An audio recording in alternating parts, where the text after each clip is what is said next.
From MiamiHerald.com, endangered mammal rediscovered in Vietnam. From prehistoric to present, my name is Ethan. This is Creature Guide Live Daily News. Remember to like, comment, and if you love talking about animals, share this show with everyone you know. You can catch new episodes throughout the day at Creature Guide Live on Rumble and YouTube. Don't forget to catch our animal documentary commentary live stream on Saturdays at 6 p.m. Central on Rumble. Now, let's get into the animal news of the day. So let's take a look at to what's going on here in Vietnam. Drill cameras photographed an endangered mammal in Cao Bang province for the first time in decades, ending a year-long search. In a hard to reach area of northern Vietnam, a timid mammal moved through the rocky forest landscape, pausing to sniff the ground. Unbeknownst to it, nearby trail cameras captured its every movement. The photos ended a year long search for the rare and endangered animal. Yeah, there's a lot of different regions of Vietnam where there isn't much known about the population of different animals, whether certain um, mammals, birds, reptiles that are present in possibly adjacent Cambodia or Laos or maybe another region of Vietnam, but are not present in most of the country. Conservationists and rangers from Vietnam's Forestry Protection Department set up several trail cameras to Cao Bang province in hopes of documenting a dwarf musk deer. Fauna and Flora, a conservation organization, said in a May 2 news release. Scientists have been searching for the musk deer in this area, Cao Bang province, for years without success. Though Duc Nguyen, a program manager with Fauna and Flora Vietnam, said in the release. So when the team eventually checked their trail cameras, they were stunned. Hey, look at this guy. Oh, it's a dwarf musk deer. Okay, so here's the interesting thing about these animals. So musk deer are not actually true deer. So whereas true deer actually belong to the family of mammals known as cervidae, this animal belongs to the family of bovids, so it's more closely related to animals such as the wild and domestic yak, bison, oryx, or domestic cattle.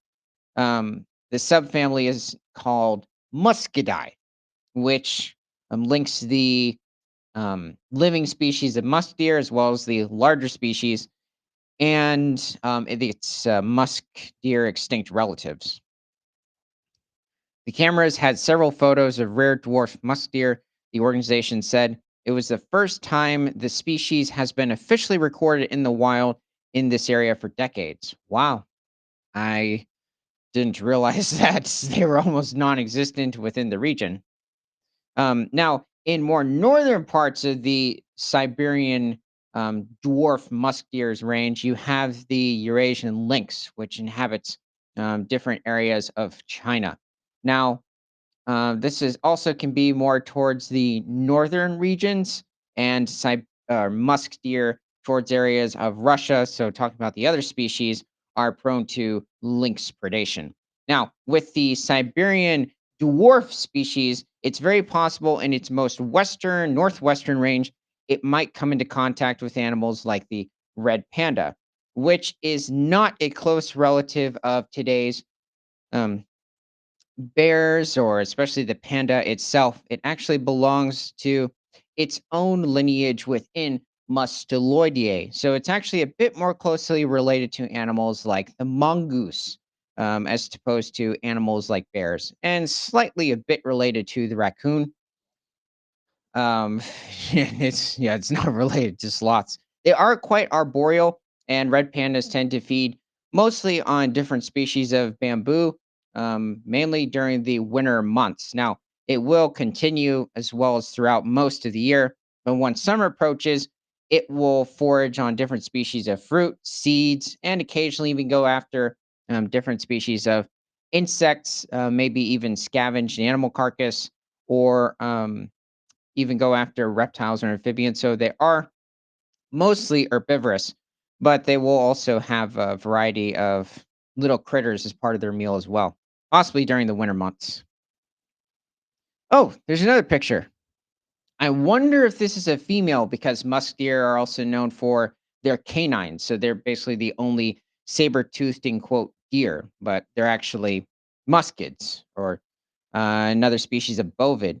So the males score little, saber teeth at the front of their mouth, but the females do not. Most likely, musk deer, the males use them for display and to intimidate other males and attract the females during the rut. But, also, they do not score antlers either. Dwarf musk deer or forest musk deer are a small species of antlerless deer. No, they're not deer. Found mainly in Asia. They are known for their scent glands, which produce pheromones to attract a mate and are highly sought after for use in perfumes. Oh, come on, Asia! This is so typically okay. I won't go too far, but you know what I mean. Um, Here, let's get our mind off of that and take a look at this guy. This is the raccoon dog, which is native to different areas of eastern China, Russia, as well as Japan. But it has been introduced to Europe and um, Western Russia, as well as I think even the Caucasus Mountains. So over adjacent to Georgia, Armenia, and has become invasive within the region, kind of like North American raccoons have. Um, Raccoons were introduced to Europe back in the 1930s, but the raccoon dog, I'm not sure when they were introduced. But aside from that part of the world, in Asia, these raccoon dogs, they're not dogs, but they are part of the Canidae family. So they are related to wolves, coyotes, dogs, foxes. But um, the raccoon dog's closest relatives are the true foxes. So I think it's still debated onto whether or not this animal is a species of fox, but it is a very distinct canid. They don't usually reach much more than 35 pounds. It's a very large raccoon dog. Okay, geesh. Yeah, this one's probably even larger. Um, they feed on actually a wide variety of different species of mollusks. So they will go after different species of clams, mussels, crabs, a wide variety of different crustaceans. And occasionally they will munch on fruit as well, but they are very much into seafood. They will also feed on a variety of different species of fish. So quite unique, especially let's say it is a fox among the canidae family. This is almost the equivalent of the sea wolves, except many of the species don't inhabit the coasts. I mean, they do, but much are further inland.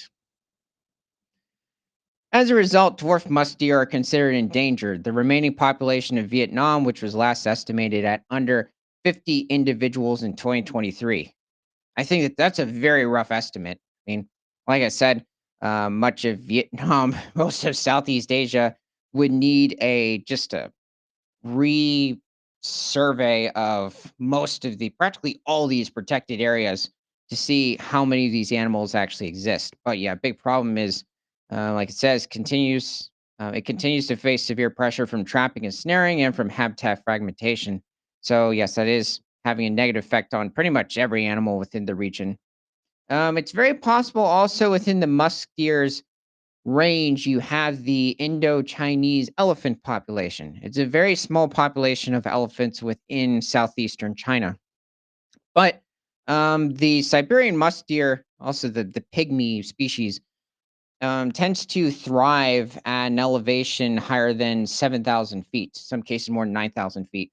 It's very similar with the red panda. So these animals you can find on average somewhere between 9,000 to 14,000 feet up in the mountains. So they're quite secluded and they tend to and also inhabit the bamboo forests somewhat adjacent to the Kinland panda, and this is not some recoloring of the coat. This is a unique subspecies of the giant panda within China. And it's very possible in this animal's most southern extent, there's like three fragmented populations within central China. Um, that this animal might come into contact with the Siberian pygmy musk deer. Probably doesn't hunt it. Pandas are not very fast runners. Neither is the raccoon dog. Also, as you notice, is that they have very short legs compared to their body size, which is interesting. This is also something you tend to see in animals like the Asiatic black bear, except the Asiatic black bear, when it comes to its forelimbs, they're decent. They're decent length for its body size, but not so much the hind limbs. Um, but the panda, so even the Kinland panda, there could be as many as 200 to 300 of these pigmented individuals. Back in the early 2000s, there were as few as 100. So they've actually made quite an increase. But I don't understand why, in all of these different panda breeding programs in China, they don't show more of these guys. Instead, it's just the black and white ones. I mean, I like them too outside of their parenting because they will only take care of one cub. If they have any more, they will abandon it. Um, but aside from that, these pandas, well, both subspecies, they tend to feed on around 25 different species of bamboo. So it's not just restricted to one species. Also, occasionally, they will feed on bird eggs, sometimes even fish, but a majority of their diet does consist of the bamboo. And they are also immune to a certain toxin that different bamboo species release. So, much like certain species of lemur over in Madagascar, like the bamboo lemur that feed on toxic species of bamboo, they are immune to the different toxins that those plants give off as well. Photos show the timid little deer only about 2 feet tall. Yeah, Siberian pygmy deer don't usually reach much more than around 25 to 30 pounds. Um, Actually, yeah, around 30 pounds. Walking near the camera, perching on a rock, and passing by at night. Fauna and flora did not specify how many animals were photographed. The discovery would not have been possible without the help of local community members and the local forestry protection departments, who provided critical intelligence on where the musk deer may be found and guided us to extremely difficult locations so that we could set up camera traps. Juin said, their local knowledge of the area and how to navigate it has been vital to our conservation efforts. Hey, here's another picture. Oh, so this is the picture taken at night. Okay. Seems rather calm, I think. I don't know, his ears look like they're pointed backwards. It's like, "Oh, raccoon dog." Fauna and flora's work in Cowbang focuses on conserving the critically endangered cow gibbon. This is a species of monkey within the region. But there are many more wonderful and rare species living in and around this area, like the forest musk deer. Aishwarya Maheshwari, a technical specialist with the organization, said in the release. Yeah, so the animals that I was mentioning inhabit the more northern regions of the dwarf deer's range, just not over in Vietnam. So the dwarf musk deer does inhabit a wide variety of ecosystems over in southeastern China and just the northern regions of Vietnam, um, which are different ecosystems compared to more southern Vietnam. This latest record offers renewed hope for the forest musk deer in the country. The organization said the team plans to use the trail camera footage to secure a better estimate of the forest musk deer's population in Cao Bang and will work with local communities to conduct a more systematic camera trapping effort, the organization said. Cao Bang province is in northern Vietnam and along the border with China. So this is good to hear that we have evidence of the dwarf musk deer remaining or existing within this area of northern Vietnam. I don't know if this was whether or not in a national park, but unfortunately, it is too bad that there could be only around 50 of them. That's a very low number. So let me know what your favorite species of East Asian animal is in the comments. And from prehistoric to present, my name is Ethan. This is Creature Guide Live Daily News. Remember to like, comment, and if you love talking about animals, share this show with everyone you know. You can catch new episodes throughout the day at Creature Guide Live on Rumble and YouTube. And don't forget to catch our animal documentary commentary live stream on Saturdays at 6 p.m. Central on Rumble, because nothing is better than all animals all the time.